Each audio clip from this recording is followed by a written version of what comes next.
Avant de commencer, bienvenue sur le mythe scolaire, un espace où l'on détruit les illusions éducatives, où l'on provoque un réveil de conscience brutal, une rupture mentale profonde et une lucidité radicale. Et si tu veux continuer ce travail intérieur sans concession, alors abonne-toi maintenant pour recevoir d'autres vidéos de réveil mental et de transformation intérieure. Tu crois encore que le diplôme est une clé alors qu'il est souvent une laisse. Tu crois encore que ce bout de papier est une promesse alors qu'il fonctionne comme une anesthésie lente. Tu crois que tu avances alors que tu tournes en rond, dans un couloir bien éclairé mais sans sortie. Et si ces mots te dérangent, c'est normal parce que toute vérité commence par une secousse. Le diplôme n'est pas le problème en soi, mais l'illusion qu'on a greffée autour de lui.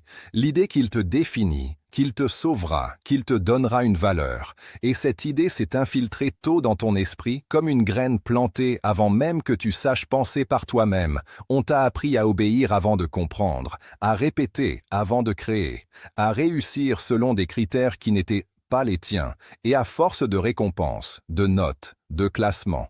Ton cerveau a été conditionné à chercher l'approbation externe plutôt que l'alignement interne. C'est là que le piège se referme, parce que le diplôme devient une identité de substitution, une armure fragile que tu portes pour ne pas affronter la question la plus dangereuse de toutes, qui suis-je vraiment, sans ce cadre, sans ce regard des autres, sans cette validation officielle. Psychologiquement, le système scolaire t'a appris à confondre sécurité et immobilité. On t'a vendu la stabilité comme un idéal suprême, alors qu'elle est souvent une peur déguisée, peur de l'incertitude, peur de l'échec, peur du jugement. Et le diplôme devient alors un talisman contre l'angoisse existentielle. Sauf que ce talisman a un prix invisible. Il t'endort, il t'encourage à attendre, à demander la permission, à croire que la vie commencera plus tard, après le diplôme suivant, après le concours suivant, après l'autorisation suivante. Et pendant ce temps, ton feu intérieur se calme, ta curiosité se domestique, ta capacité à prendre des risques s'atrophie. Tu deviens compétent pour répondre, mais maladroit pour initier, brillant pour exécuter, mais paralysé pour décider. C'est ça la chaîne invisible. Elle ne serre pas les poignets, elle enserre l'esprit. Regarde autour de toi ces adultes diplômés qui se sentent vides le dimanche soir, qui ont respecté toutes les règles, mais qui sentent confusément qu'ils ont raté quelque chose d'essentiel. Ils n'ont pas raté une carrière, ils se sont ratés eux-mêmes, parce qu'on ne leur a jamais appris à se connaître, à se discipliner de l'intérieur, à construire un mindset autonome. On leur a appris à suivre un programme, pas à écrire le leur. Imagine un enfant curieux qui démonte une radio pour comprendre comment le son circule, puis imagine ce même enfant 10 ans plus tard qui demande s'il peut poser une question. La transformation est subtile mais radicale. Le système ne tue pas l'intelligence.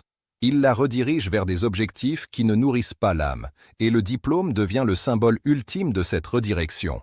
On te dit « travaille dur maintenant pour être libre plus tard », mais ce « plus tard » se déplace sans cesse comme un mirage. Et un jour, tu te réveilles avec un titre, un poste, peut-être même un salaire correct, et pourtant une sensation persistante de déconnexion de toi-même, comme si tu vivais la vie de quelqu'un d'autre. Ce n'est pas un accident, c'est un résultat logique d'un conditionnement prolongé où la valeur est externe et la discipline imposée, alors que la vraie discipline est intérieure. Elle naît quand tu sais pourquoi tu agis, quand ton effort a un sens personnel, pas seulement social, et c'est là que l'enseignement majeur apparaît. Le diplôme n'est pas une preuve de capacité à vivre, mais une preuve de capacité à se conformer sur une longue durée, ce qui peut être utile mais jamais suffisant pour une vie alignée. Pense à cet étudiant modèle, qui coche toutes les cases et qui, une fois diplômé, attend qu'on lui dise quoi faire. Puis pense à cet autodidacte imparfait, mais obsédé par une vision qui se lève tôt, non par obligation, mais par engagement. La différence n'est pas l'intelligence, mais le rapport à soi. L'un cherche une validation, l'autre construit une direction. Et cette direction se forge dans des scènes très concrètes. Le matin, quand personne ne regarde, le soir, quand la fatigue parle, dans ces moments où tu choisis soit le confort immédiat, soit la croissance silencieuse, les conseils pratiques commencent ici. Arrête de demander ce que le système attend de toi et commence à te demander ce que tu attends de toi-même. Impose-toi une discipline quotidienne, même minimale, mais non négociable. Lis pour comprendre, pas pour réciter. Apprends une compétence concrète qui te rapproche d'une autonomie réelle. Observe tes peurs, elles indiquent souvent la porte que tu dois pousser. Remplace la quête de diplôme par la quête de maîtrise. Maîtrise de ton temps, de ton attention, de ton énergie. Entraîne ton mindset à tolérer l'incertitude parce que c'est là que la conscience s'élargit. Et plus tu avances dans cette lucidité, plus tu réalises que le diplôme n'était pas une fin, mais un écran de fumée, une promesse simplifiée pour des esprits encore en construction. Et cette prise de conscience ne se fait pas sans résistance intérieure, parce que lâcher une illusion, c'est accepter de porter la responsabilité de sa vie. Et cette responsabilité est lourde, mais elle est aussi profondément libératrice. Car au moment exact où tu cesses d'attendre qu'un système te donne la permission de vivre, tu commences à sentir quelque chose se réactiver en toi. Une vigilance nouvelle, une présence plus aiguë, un regard plus honnête sur tes choix et sur le prix réel que tu es prêt à payer pour ne plus être en pilote automatique. Et cette vigilance devient inconfortable parce qu'elle t'oblige à voir ce que tu évitais jusque-là. Les compromis quotidiens, les petites lâchetés déguisées en prudence, les rêves remis à plus tard sous prétexte de réalisme.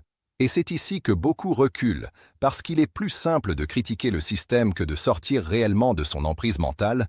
Le conditionnement scolaire ne disparaît pas avec le diplôme. Il se transforme en une voix intérieure qui demande sans cesse « Est-ce que j'ai le droit? Est-ce que je suis légitime? Est-ce que je suis assez ?» Et tant que cette voix dirige ta vie, tu restes prisonnier même sans barreau visible. Psychologiquement, tu as été entraîné à confondre structure et sens, emploi du temps et direction, effort et progression. Mais la vraie progression n'est pas linéaire, elle est chaotique.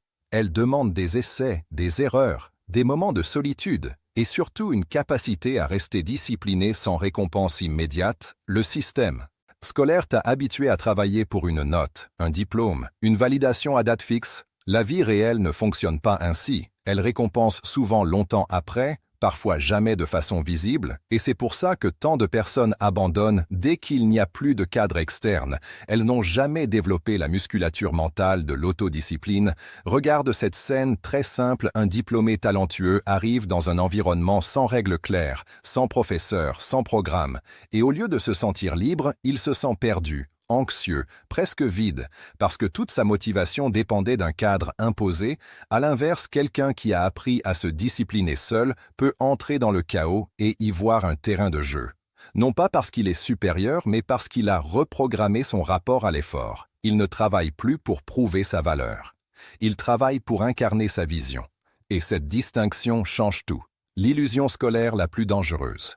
Et celle-ci, croire que la compétence suffit sans conscience, croire que savoir-faire remplace savoir pourquoi. Or, sans pourquoi, la discipline s'effondre à la première difficulté. Sans pourquoi, le succès devient vide. Sans pourquoi, même la réussite devient une prison dorée. L'enseignement central, ici, est brutal mais libérateur. Tu n'as pas besoin de plus de diplômes. Tu as besoin de plus de clarté intérieure. Clarté sur ce que tu veux construire, sur le type de personne que tu refuses de devenir, sur les valeurs non négociables qui guideront tes choix même quand personne n'applaudit. Et cette clarté ne se trouve pas dans les livres scolaire, elle se forge dans l'action consciente, dans l'observation de soi, dans l'acceptation de l'inconfort. Imagine un jeune qui suit le parcours parfait, études brillantes, emploi stable, mais qui chaque matin ressent une lourdeur diffuse. Puis imagine ce même individu, 10 ans plus tard, qui se demande comment il en est arrivé là, sans jamais avoir pris une décision vraiment personnelle. Ce n'est pas une tragédie spectaculaire, c'est une érosion lente, presque silencieuse, et c'est précisément pour ça qu'elle est si répandue. Le storytelling est partout autour de toi. Regarde cet ancien camarade de classe major de promo, aujourd'hui épuisé par un travail qu'il n'ose pas quitter parce que son identité entière repose sur ce qu'il a réussi académiquement. Quitter, ce serait remettre en question toute sa construction mentale, alors il tient, il rationalise, il s'anesthésie avec le confort matériel, mais intérieurement quelque chose se ferme. À l'opposé, regarde cette personne moins conforme, moins validée, qui a échoué, tâtonné, changé de direction plusieurs fois, mais qui a appris à écouter ses signaux internes, à ajuster sa trajectoire, à se discipliner sans y être forcée. Elle n'est pas toujours sereine, mais elle est vivante, connectée, consciente. Les conseils pratiques deviennent alors incontournables. Commence par Désacraliser le diplôme dans ton esprit, vois-le comme un outil parmi d'autres, pas comme une identité. Entraîne-toi chaque jour à agir sans récompense externe. Fixe un objectif personnel clair et avance dessus même quand personne ne regarde. Développe une discipline simple mais constante. Heure de réveil, temps de lecture, temps de création, temps de silence. Observe tes résistances. Ce sont des indicateurs, pas des ennemis. Reprogramme ton mindset en remplaçant la question « Est-ce que je suis capable » par « Est-ce que je suis prêt à apprendre ?» Cesse de chercher la sécurité absolue. Elle n'existe pas et elle atrophie la conscience. Choisis plutôt une insécurité. Choisis aligné avec ta croissance. Et plus tu pratiques, plus une synthèse mentale s'impose. Le diplôme n'était pas une promesse de liberté, mais une délégation de responsabilité. On t'a appris à confier ta trajectoire à une institution. Reprendre cette responsabilité est exigeant, mais c'est le seul chemin vers une vie cohérente. Et cette cohérence n'est pas spectaculaire, elle est quotidienne. Elle se construit dans des choix banals répétés, dans la capacité à dire non à ce qui t'éloigne de toi et oui à ce qui te rapproche même si c'est inconfortable. Et à mesure que cette conscience s'approfondit, tu comprends que la vraie rupture n'est pas avec l'école, mais avec l'idée que quelqu'un d'autre sait mieux que toi comment tu dois vivre. Cette compréhension marque un point de non-retour parce qu'une fois que tu vois le mécanisme, tu ne peux plus faire semblant, tu réalises que le système scolaire n'était qu'un entraînement à une logique plus large, celle de la délégation permanente de pouvoir. Délégation de ton temps, de ton attention, de ta valeur, et le diplôme devient alors le symbole ultime de cette délégation acceptée, presque célébrée, alors que reprendre ce pouvoir commence par un acte simple mais radical, penser par toi-même même quand c'est inconfortable, agir sans garantie même quand la peur murmure, persister sans applaudissement même quand le doute s'installe, psychologiquement cela demande une reprogrammation profonde parce que ton cerveau a été conditionné à chercher des repères externes, des cadres rassurants, des chemins balisés. Sortir de cette matrice mentale provoque une phase de désorientation nécessaire. Un moment où tu te sens nu sans le costume du diplômé, sans l'étiquette sociale, sans la promesse implicite que quelqu'un reconnaîtra ton mérite, et c'est précisément dans ce vide que la transformation intérieure peut enfin commencer. Imagine quelqu'un qui enlève un masque qu'il portait depuis l'enfance. Au début, il se sent vulnérable, exposé, presque inexistant. Puis peu à peu, il redécouvre ses propres traits, sa propre voix, sa propre posture. C'est exactement ce qui se passe quand tu cesses de te définir par ton parcours scolaire. Tu passes d'une identité empruntée à une identité construite. Et cette construction repose sur 3 piliers invisibles, mais fondamentaux. Conscience, discipline, responsabilité. La conscience te permet d'observer tes conditionnements sans t'y identifier. La discipline te permet d'agir malgré l'inconfort. La responsabilité te permet d'assumer les conséquences sans te victimiser. Et ces piliers ne s'enseignent pas dans un programme académique, parce qu'ils ne se transmettent pas par des cours, mais par une pratique quotidienne exigeante. Le storytelling ici n'est pas abstrait.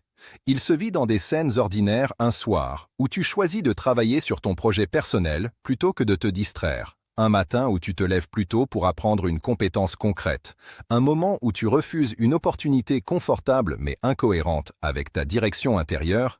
Ces micro-décisions sculptent ton mindset bien plus que n'importe quel diplôme accroché au mur.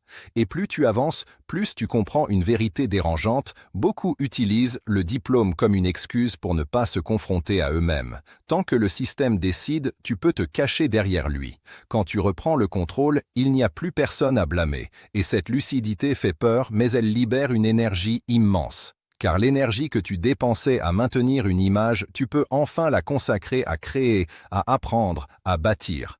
Les conseils pratiques deviennent alors une hygiène mentale quotidienne. Définis ta propre réussite en termes de progression interne, pas de reconnaissance externe. Crée des indicateurs personnels, clarté mentale, constance dans l'effort, cohérence entre tes valeurs et tes actions. Impose-toi des défis réels, pas des objectifs symboliques. Accepte l'échec comme un feedback, pas comme un verdict. Développe une relation consciente à l'argent, au travail, au temps, vois-les comme des outils, pas comme des finalités, et surtout protège ton attention, car c'est elle que le système cherche d'abord à capter. Sans attention consciente, il n'y a ni liberté ni discipline durable. La synthèse mentale finale avant la fermeture est simple mais exigeante. Le diplôme peut ouvrir des portes, mais il ne t'apprend pas à marcher. Il peut rassurer ton entourage, mais il ne nourrit pas ton âme. Il peut structurer un début, mais il ne donne aucun sens à la suite. Croire le contraire, c'est confondre le plan et le territoire, la carte et le voyage. Et tant que tu prends la carte pour la réalité, tu avances sans jamais arriver. Le réveil mental consiste à comprendre que ta vie ne sera jamais validée par un tampon officiel, mais par ton propre niveau de conscience, par ta capacité à rester fidèle à toi-même dans un monde qui récompense la conformité. Et ce réveil n'est pas violent, il est silencieux. Il s'installe quand tu cesses d'attendre et que tu commences à choisir. Quand tu remplaces l'obéissance par la lucidité, la peur par la responsabilité, la dépendance par la maîtrise intérieure, alors seulement le diplôme perd son pouvoir hypnotique et redevient ce qu'il aurait toujours dû être, un simple outil parmi d'autres. Ni une illusion, ni un mensonge, ni une chaîne, mais un objet neutre entre des mains conscientes. Et si ces mots résonnent, c'est que quelque chose en toi est déjà en train de se réajuster. Ne l'ignore pas, nourris-le. Approfondis-le, continue ce chemin de lucidité et de transformation intérieure en t'abonnant à la chaîne Le Mythe Scolaire. Non pour consommer du contenu, mais pour entretenir ce niveau de conscience qui change une vie.